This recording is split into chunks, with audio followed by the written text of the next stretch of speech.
All right. Well, I'm so excited to be back with you again. It's so great to get to hang out in your kitchen. So I'm Andrea Hunley, your favorite state senator. I have to say that to you since I'm your state senator. You are my favorite state Yeah, senator, well. though, so it's very true. And I am drinking a blackberry and raspberry tea.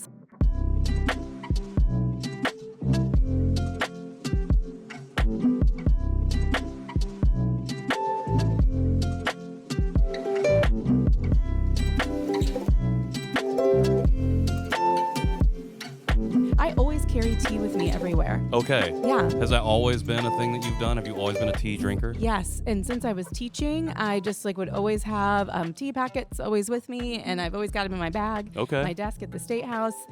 Yes, I love tea. Is Taylor's your go-to brand? You know, someone gifted this to me. Okay. So, yes, I do like the gift of tea as well. The gift of tea. Yes. I love it. And then is it blackberry and raspberry? Is that a go-to flavor, or do you have a preferred tea flavor I that do you usually like go fruit. with? I do like fruit teas. It's true. I like a white tea, a fruit tea.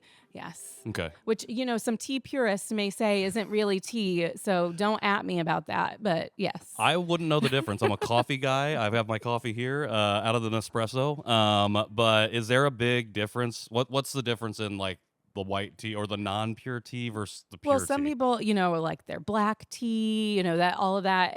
But sometimes that's too strong for me, and I don't want a lot of caffeine. Okay, So, not a lot of yes. caffeine. So never a coffee drinker. I mean, on occasion, but Okay. I get decaf. Decaf, Yes. the orange rim. Yes, it's true. That's me. Listen, I already have enough energy for an entire room of people. I do Totally. not need caffeine to help. Totally. I feel like that is a stereotype of politicians is drinking coffee, like getting the styrofoam cup of coffee or something. Or Oh what my happens gosh. at the State House or the Speaking of courthouse. the Yeah. styrofoam, okay, that's my biggest pet peeve. Okay, let us know. Actually, not my biggest. I have a lot of pet peeves about the State House, but that's one of them. So I've been trying to get rid of these styrofoam cups. Okay. Yes, Yeah, not good for the environment. not good. Well, of the many things that you do on top of getting rid of styrofoam cups or attempting to, on Tuesday the 25th, it was announced that the Indiana GOP was going to reconvene in order to try and draw new maps in a mid-cycle redistricting attempt per President Trump's request. This comes on the heels of Senate President Pro Tem Roderick Bray saying that there were not enough votes to move forward with this and that they were not going to reconvene until January when the new session started. That's true. And we actually voted and passed a resolution on November the 18th, all of us senators, that said we will not reconvene until January 5th. So actually, this decision to bring us back in early, December 8th is when he's trying to bring us back in. It actually is going against our procedures and our rules. And so here they are breaking the rules again, trying to break the rules again, just to rig these maps. Yeah. And it really, it felt like what happened on the 18th felt really like a huge victory and for Hoosiers. And it felt like we can breathe a little bit. I think I even wrote on Threads, I'm like, it feels like we can exhale. Not necessarily like the battle is over, but it's like, oh, okay, we can wait until 2026 to deal with some of this. And then, surprise, we're going to deal with it now.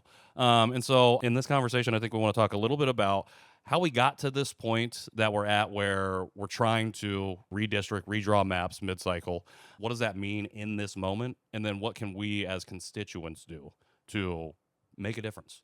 Well, I'll tell you, folks have already been making a difference. I mean, the way that we've seen coalitions of people from across the state calling in, emailing, showing up, sending letters to make their voices heard has been incredible. And Yeah. that really was what we were feeling the height of on November 18th with the vote. But you asked how we got here. So I want to be Yeah. really clear that I am totally biased in this conversation because I think that us trying to do a mid-district rigging of the maps is problematic. I mean, you Yeah. can even tell by my, I'm calling Totally. it map rigging. It is Yeah. not redistricting, because redistricting is a legitimate process that happens once every 10 years in Indiana after the census.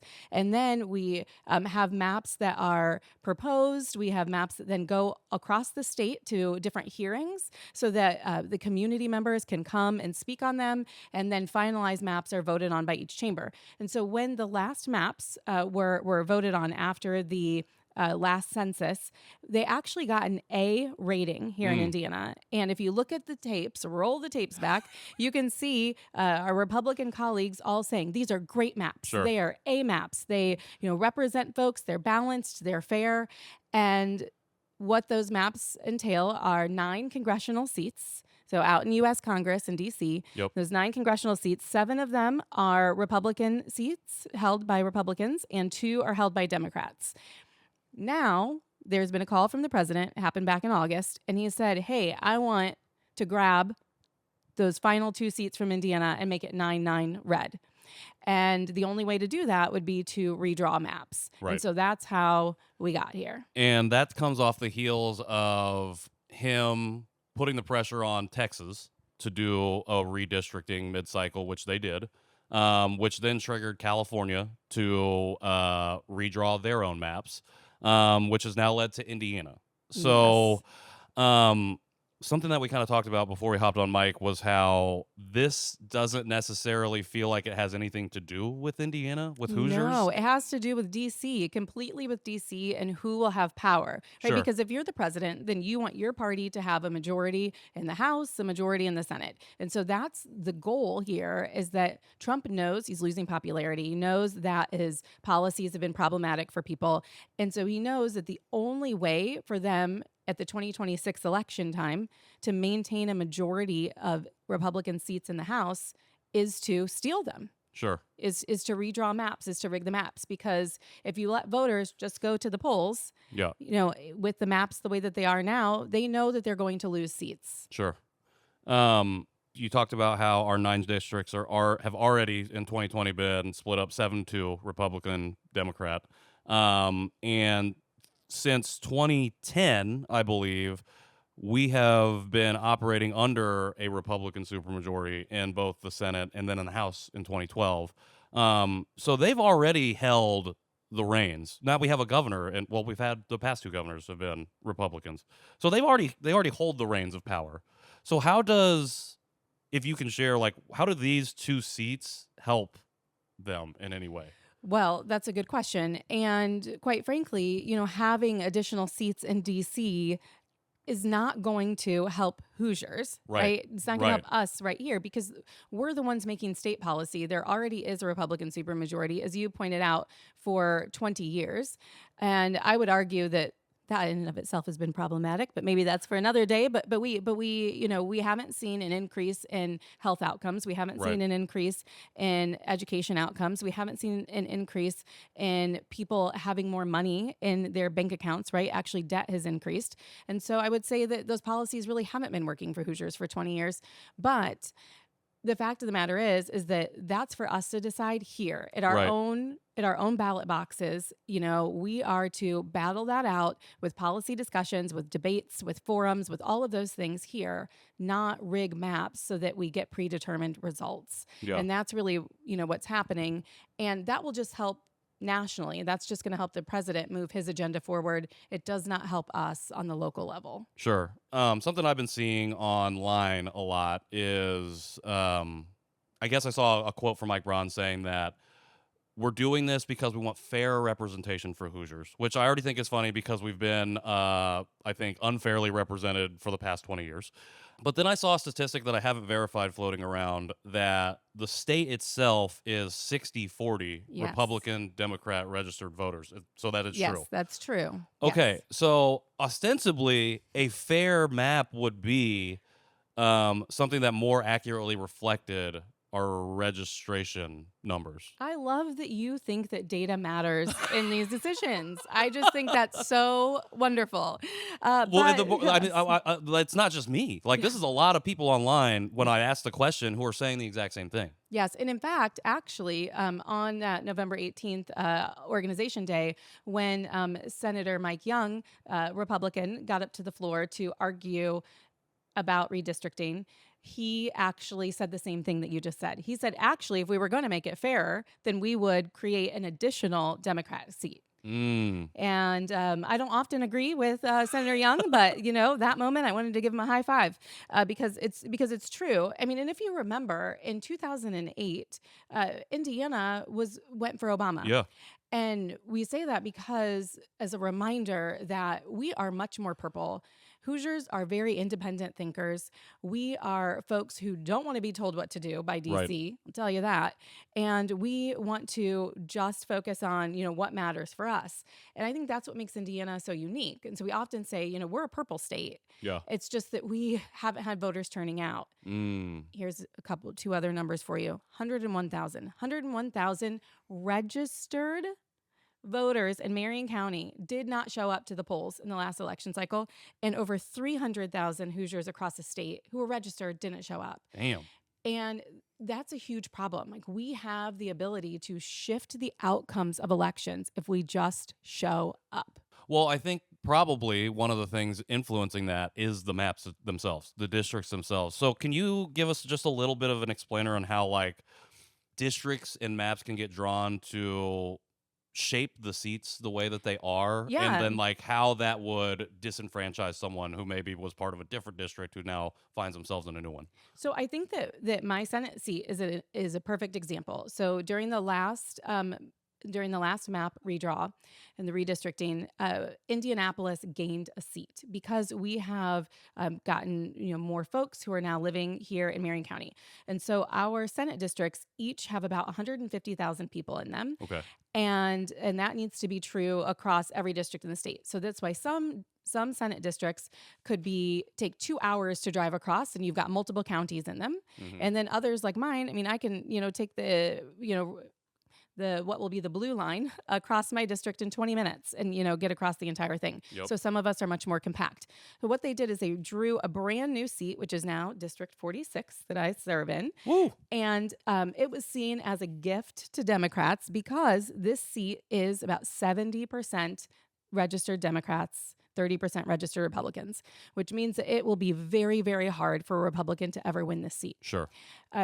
Now, when we look at representation in that way, I mean, that means that the real election is in the primary Sure. for this seat. Sure. And so if folks aren't showing up to the polls in May, then they're really not going to have a good vote, or have any influence over who is chosen. Sure. If they're not showing up. Because they already missed the opportunity to pick the person that they would have wanted in the first place. Absolutely. But when you create districts like this, then you actually can get more extremes in your primary elections, because you start to pull people who are maybe farther to the left in this case. Okay. So that you're really kind of racing to see, well, who's the most, liberal, who's the most. And so Sure. then you get the same thing in Republican districts that are Republican controlled, where then your primary, you're getting people who are arguing about who is the most Republican, who's the farthest to the right, and that's who you want to vote for. And so now we have senators that in this new May primary here in Indiana, they are being primaried from the right because they're being seen as being too moderate Okay. for some of the votes that they're taking. Sure. And so that election is going to be decided in May. And if Okay. people aren't showing up at the polls, then they're really not getting a vote. And so then it's the same thing if you extrapolate that out to the congressional races, Sure. right? To those 9 congressional seats. And so our seat, Congressional District 7 here in Marion County, is a pretty safely blue seat. Yeah. And it's the one that Congressman Carson currently holds. But then you go, on the south side, and it is a red district, Yeah. and it's packed in that way. And that's totally legal. Both sides of the aisle do it in terms of, creating these districts where you pack in people of a certain political leaning. And so people do draw maps for political reasons. Sure. What you can't do is draw maps for racial reasons. Right. And that's where Texas maps were being challenged, the redraw, and that's where, if it happens in Indiana, where we'll be challenging as well. Sure. Because like Congressional District 7, for example, has one of the largest concentrations of Black voters. So then if you split them up Right. to make it more of a Republican district, then that would be disenfranchising Sure. voters of color. And so that is illegal.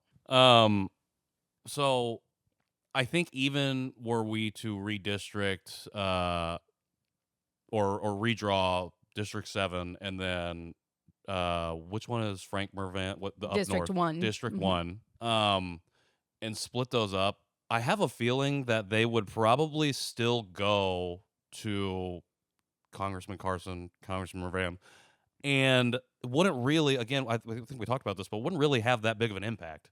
Well, it depends, right? Because there are, I mean, Illinois, listen, they're my Democrat friends, but like they have very creative districts that some of them just look like a snake, Okay, all interesting. curved around portions of the state. And so there are interesting ways that you can draw a map. I think Okay, we think of it as like squares or rectangles, but it doesn't have to be that way. sure, So, but there is a risk that they could make red districts more purple by sure, splitting these up. And then you get four yeah.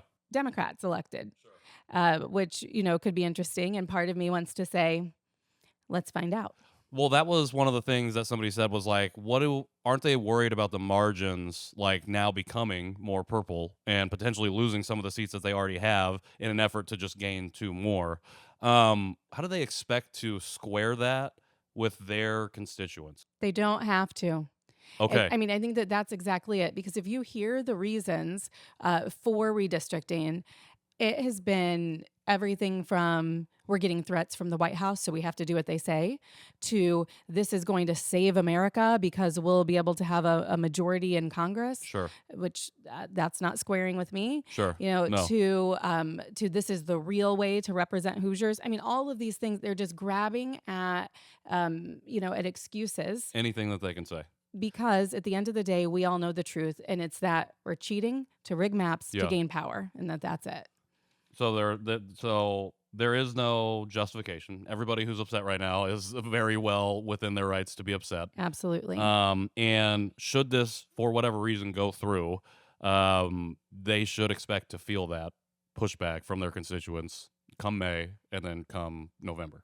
And that is where we've really seen people showing up from Okay. across the state. I mean, I can't tell you how many people at the state house that I meet who've driven an hour, 2 hours, 2.5 hours to Sure. come to make sure that they're counted, to make sure that their voice is heard. And it's been really inspiring to see how people have been motivated because, we could have an issue like North Carolina does, which is that every time they get frustrated or they're a very purple state, so their governorship it goes back and forth between Democrat and Republican. Depending on who's in power, they will redraw their maps. Sure. They've redrawn their maps something like 7 times in 10 years. And so then the question becomes, where does it end with us? Right. And if we get mad at a congressperson, are we going to then draw them out of their district? Are we going to, do this again because the next president wants us to? Sure. Like, just, where does it end? Yeah. And then that creates confusion for voters. How do they know who represents them? Sure. So it goes beyond any one party, and it's really about the way the system is currently set up to create these maps in the first place. Yes. Because ostensibly, like you said, North Carolina as a state, you can choose, oh, we're just going to do this. And there isn't any like regulation or safeguard around that. No, not unless you put it into your state's constitution. And so Okay. that's our challenge here is that in our state constitution, it says that we have to draw new maps every 10 years after the census. But it doesn't say that we can't do it more often. Okay. It's silent on that. Sure. For So my we need a lawyer very speak. clear cut Yes. part B. Also, during the 10-year period, Yes. no redraws. If I were writing the Constitution, yes.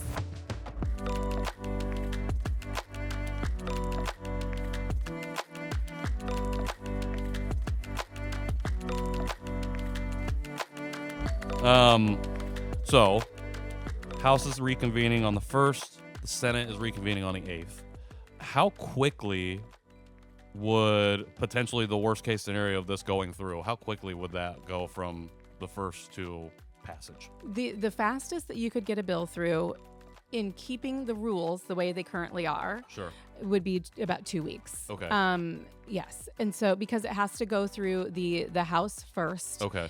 And then and it has to be right across the desk the first day. Then it has to go into a committee hearing, get out of committee, go to the full body on the floor. It has to go second reading, third reading, and then it would have to come over to the Senate and do the same thing all over again. Now, we can also vote to suspend rules. Okay. And we do this sometimes in a budget session, like when the budget bill comes out, we might suspend the rules about how long something has to wait before it can go on to second or third reading for time's sake. So we could suspend the rules, but one of the key rules is the fact that just because the president of the Senate says we're to come back on December 8th does not mean that he has the authority to do that. He doesn't have the authority. So in our Senate rules, Senate Rule 1B, thank you very much, it says that the president of the Senate has to have the agreement of the minority floor leader, which is Leader Senator Yoder. They have to be in agreement for us to come back. Well, our caucus has not given permission for us to come back. So that's a challenge. And Leader Giaquinta on the House side has brought up the same thing. They have a very similar rule in the House. And so there has to be that agreement. Right. So, like you said, it's been a rigging. It's been a cheating thing. So clearly already stepping over the line of the rules to get this to go. Something that I saw online, so definitely could not be true, was that when you pass new maps, it still takes a year for those maps to go into effect. Is that true? No. Okay, not true. So it could, Okay. depending on the very last line of any piece of legislation is its effective by date, or when it becomes effective. And so it can say something like, usually it's July 1st, or it can say effective upon passage. Okay. And so this would be one of those situations where they would make it effective as soon as it passes, meaning that that it would be ready to implement right away. Now, here's the hitch in the giddy up, is that we have to file. So anyone who's going to be running for Congress has to file starting in January, filing opens. They have to file by the second week of February. Okay. So there's a window. People could start filing saying, I'm going to run for District 1. I'm going to run for District 5, for District 8, whichever district.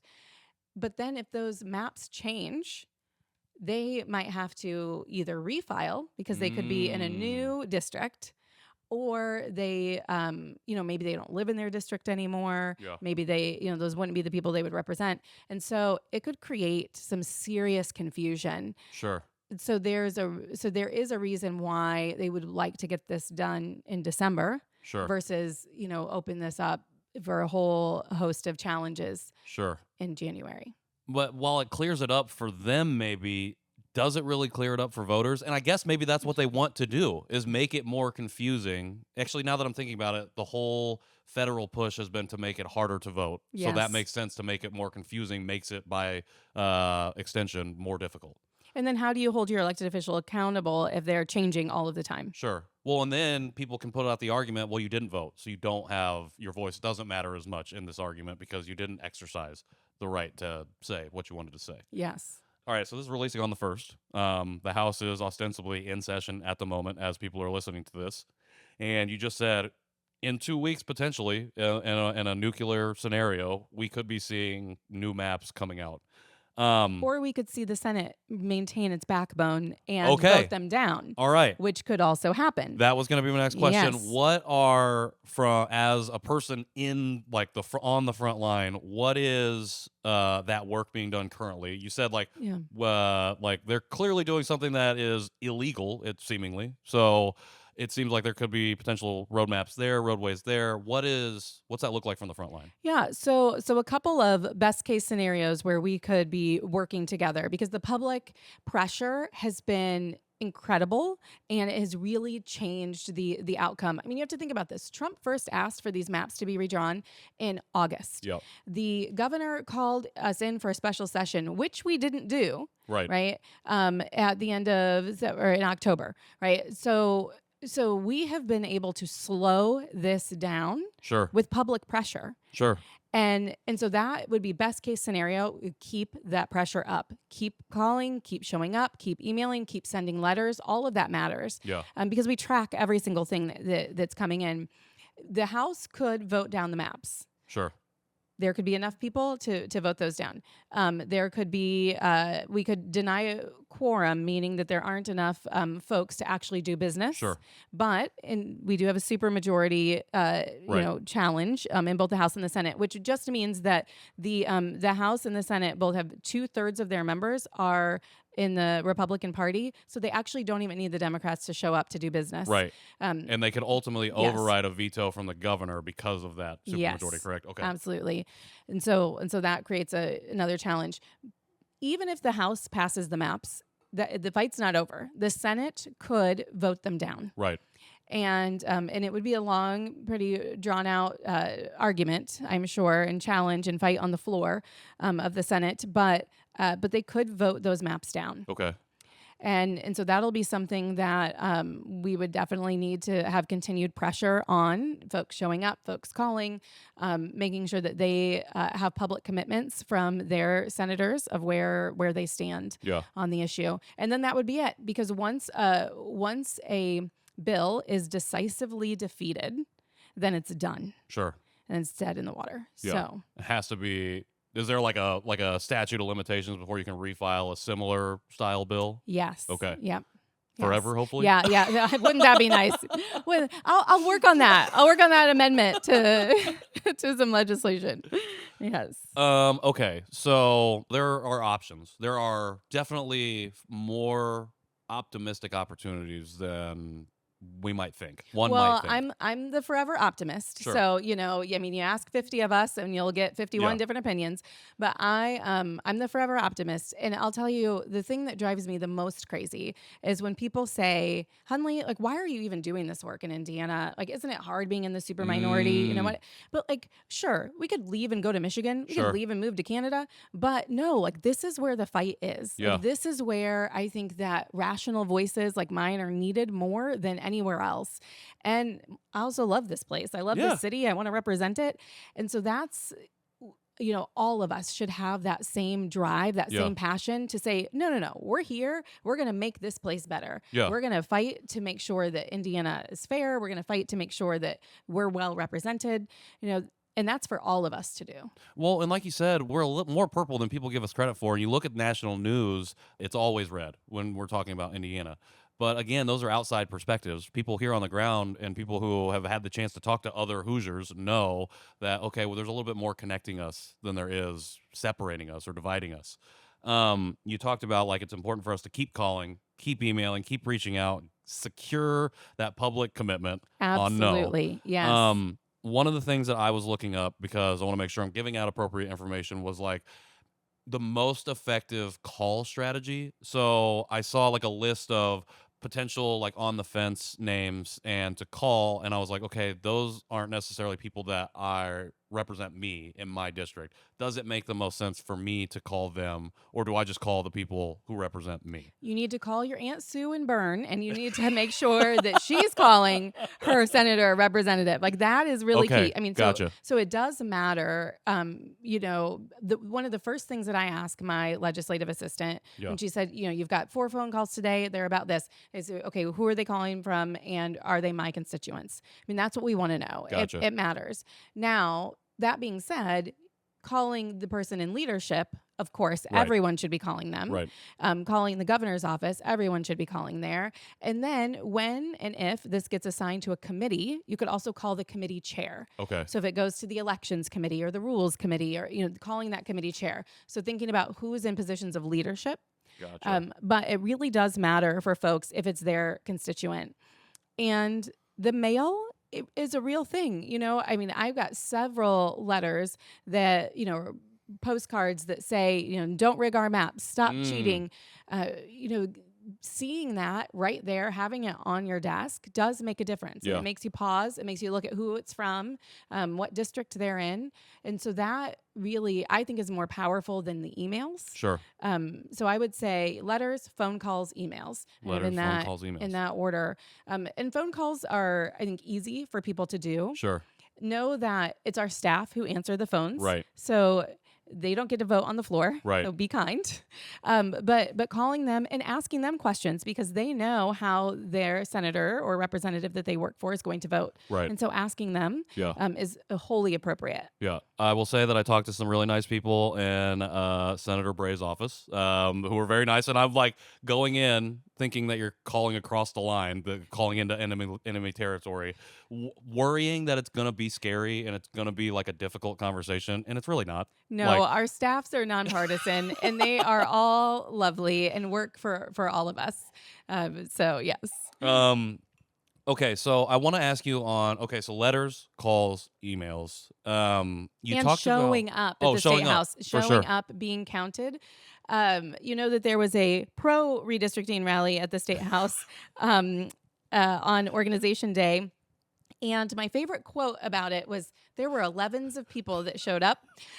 And it really matters. You Yeah. know, I mean, Trump is always talking about crowd size, but it matters Yeah. that people show up, that people are counted, that, that you see the presence of Hoosiers who care and see the diversity of Hoosiers who care. I mean, there are a lot of just, these blue-haired women who have been fighting hard for decades who are coming out to the state house. It's Yeah. powerful to see the dad pushing the stroller with the baby there, saying, no, we're standing up. It's powerful Yeah. to see our union workers who are coming all the way from Northwest Indiana. It's powerful. Yeah. And so to see just the plurality of who Hoosiers are, Sure. but then also of the Hoosiers agree that we don't cheat.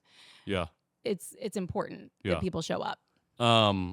So we're talking we're talking about the strategy for right now and going forward. I feel pretty confident in people that we can do enough to thwart this attempt. I worry though about kind of the stat that you brought up before, the 101,000 registered voters who didn't turn out in Marion County, 300,000 statewide. I'm seeing through social media on my own pages, people in rural conservative districts and areas saying that they don't want their representatives to go for this. My worry is, are we really reaching those folks? So that's a great question. And we have to remember, right, that our social media is our own echo chamber. Totally. And that not even everybody in your group chat showed up to the polls the last time. Sure. And so I think that that's the other piece is we got to talk to our friends Sure. and make sure that our friends are showing up. And the way that you ask is you say, what's your plan to vote? And you need them to commit to the vote plan. What's your plan? Oh, you're going to go on Wednesday after work? Great.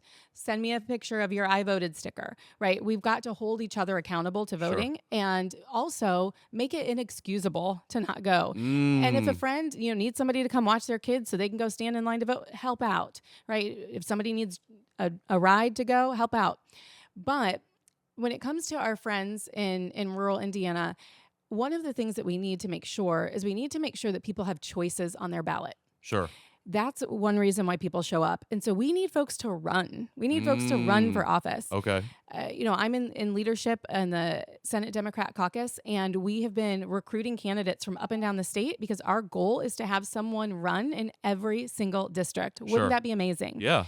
Because there are many ways to win an election. Getting the most votes, on election day is one way to win. But another way to win is by showing people what's possible. Sure. By leveling up the conversation, by making sure that other ideas get airtime. Sure. And by holding that other elected official accountable and then helping us figure out where are those independent thinkers? Sure. Where are they? So that we get the information and we get the data and we know that Indiana is more purple than we say. Totally. And so we are still looking for folks to run for a couple more seats. And so if people are interested in running for office, I mean, my goodness, reach out. And of course, I'm talking about Senate, but we need people to run at school board and at city council levels. And they say women need to be asked 7 times before they actually run for office. So you shared that stat the last time? Yeah, so yeah. consider this your time number 4 of me asking. But, folks need to run. Who do they need to be reaching out to? What's the best way if like you just tap somebody and somebody's like, all right, you're right, Senator Hunley, I think I should do this. Where do they go? How do they start? What do they need to do? Yes, you can catch me at info@andreahunley.com. Very easy to remember. And then all of your elected officials, all of our information is on the website iga.in.gov. That stands for Indiana General Assembly. And we even have the lookup tool on there where you can type in, your name and your address and find out who your elected representative is. And then have the phone numbers to our offices and our email addresses as well. I love it. Anything else that you want that you feel like people should know or walk away with on this particular topic? Like, let's get into it. The critical importance of keep showing up and stay engaged. And I think that we have the ability and the opportunity to show what Hoosiers are made of and to make sure that we also tell DC to back off. And this is a critical time that's going to set a precedent for a generation. And I think that we've got to see this as a big part of our fight. So join in the fight, do something. Join in the fight, do something. I love it. Senator Hunley, thank you so much for always making the time. Thank you. And I'm excited for people to hear this. Hopefully they are at the State House right now and for some reason are listening to this. Don't listen to this right now. Listen to what's being said at the rally, but then tune in. But yeah, we're gonna be here fighting. So thank you. Thank you. 100%.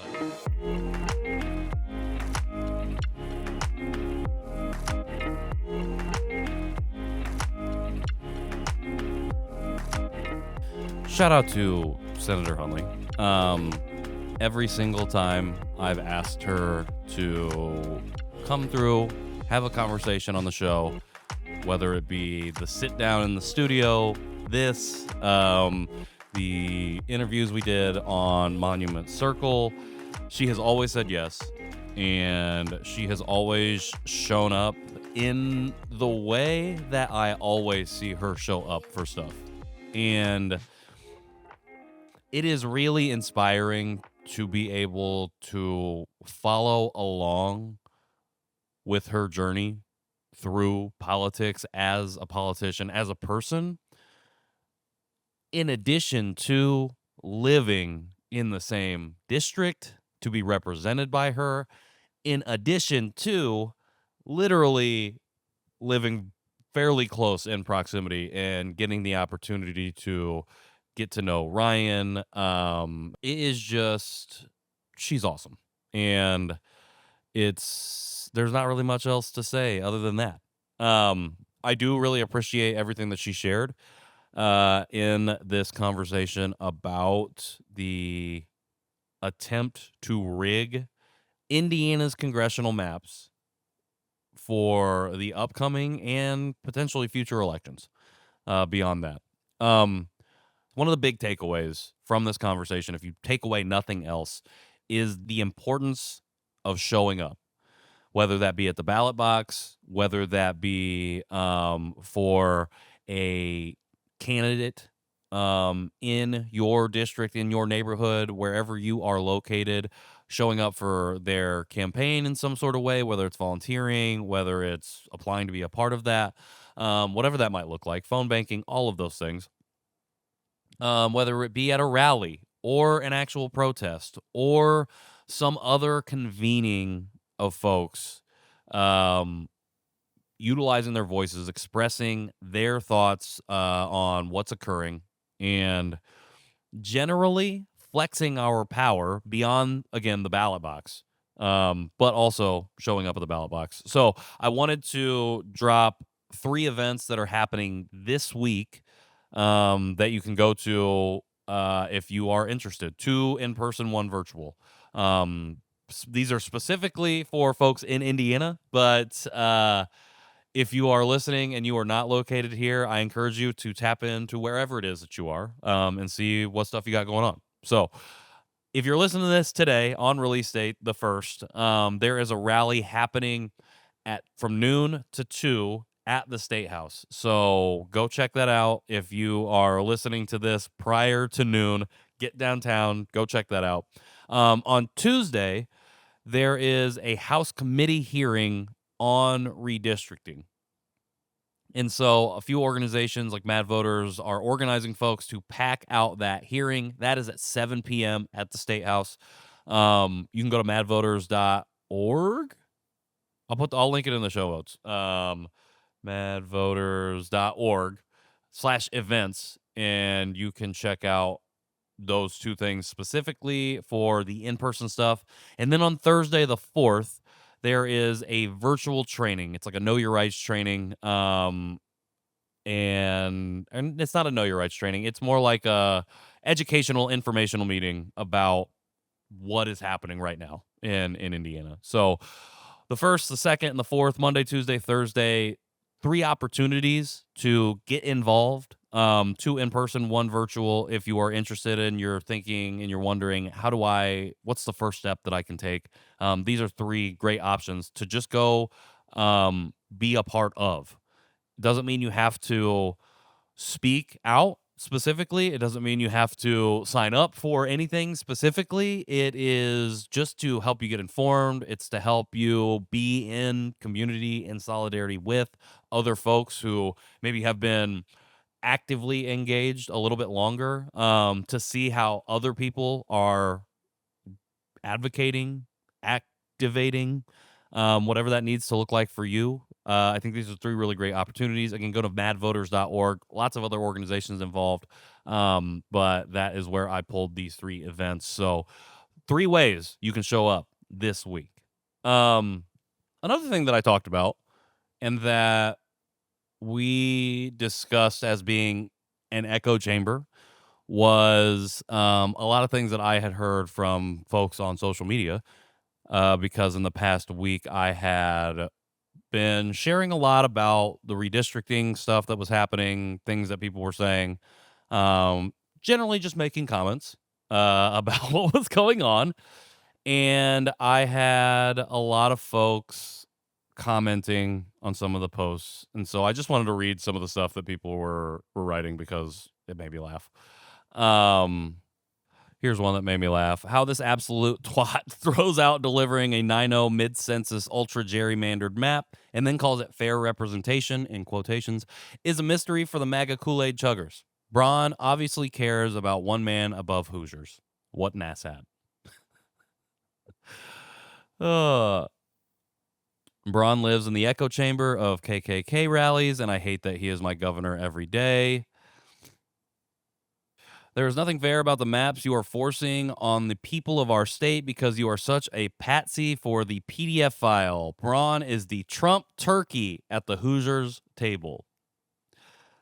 This one I definitely agree with. I don't generally hate any people, but lately I have found there are people I am beginning to hate more and more. So Braun is one of those people.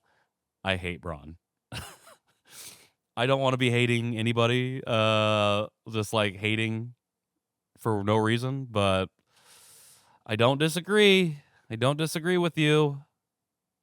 Anyways, that's what it is. So that all happened because I saw Mike Brown quote saying that more Hoosiers publicly favored redistricting than did not favor it. And that clearly was a lie. And I had to post, I just posted on Threads that said, is this true? I don't believe it to be true, and I will say that many, many people showed out in the comments and in multiple threads about it. So I think this conversation just highlighted and amplified the fact that this attempted mid-cycle rigging of our maps has nothing to do with Hoosiers that live in Indiana and everything to do with the people trying to grasp at power in Washington, D.C. So we got to work. We got work ahead of us, and we have a lot of we are going to be hearing in the coming days a few other strategies that we can take to make sure that we are being loud, being heard, and impacting our elected leaders' decisions on things that are going to affect us, the people who elected them to lead. So make sure you stay tuned in. Remember, it's write letters, call, and then send the email. might as well send the email if you do the first two. Doesn't hurt. All right. As we wrap it up here, I do want to do a quick fact check for episode 4. Two things. I wasn't sure which Olympics Korea hosted in '88. Confirmed that it was the Summer Olympics, not the Winter Olympics. So, Summer Olympics in '88 for Korea, when it was starting to really get amplified that they were shipping out kids via adoption. And the second thing is, I referenced the mid-50s a lot as the time period when international adoption was formalized as an industry out of Korea. So the Korean War was occurring at that time. I wanted to clarify that the war ended in 1953, quote unquote, officially. And the mid 50s is that period, 1953 and beyond, I would say, probably till 57. But the mid 50s is a starting point. It doesn't mean that after 57 things stopped. That is where things accelerate. All right. So shout out to everybody that's been tuning in to From the Kitchen Table. I really appreciate y'all. It's been an interesting couple weeks watching the stats, but we're not doing stats. We're doing impact, and we're doing connection and world building. And I just really appreciate everybody who has been a part of this journey with me, and who has been willing to step outside of the zone of however they've met me or come to my content, whether it be Indianapolis, whether it be Asian America, whether it be adopted stuff, and branched into these other areas. And if From the Kitchen Table has been your way into those different things, thank you. I appreciate it. I really enjoy doing the show, and I'm super excited to keep doing it.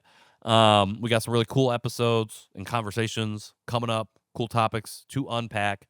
I realized that we did not do the question of the week this week because of all of the immediacy surrounding the map rigging situation that we have here in Indiana. So we will definitely get to that question.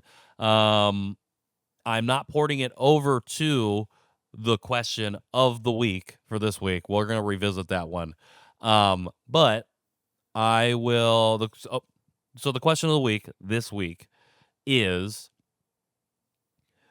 who is one musical artist that you feel people need to hear at least once before they leave this mortal plane? Who is one musical artist or act that you believe people need to listen to before they leave this mortal plane? Really excited to hear answers on this. I don't even know if I have a good answer for this. There's going to be a lot of a breakdown for that. But I'm excited to have that conversation.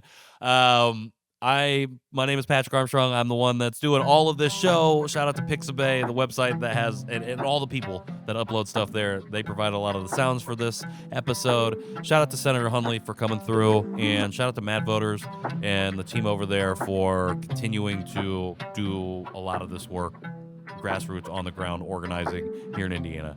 Until next week.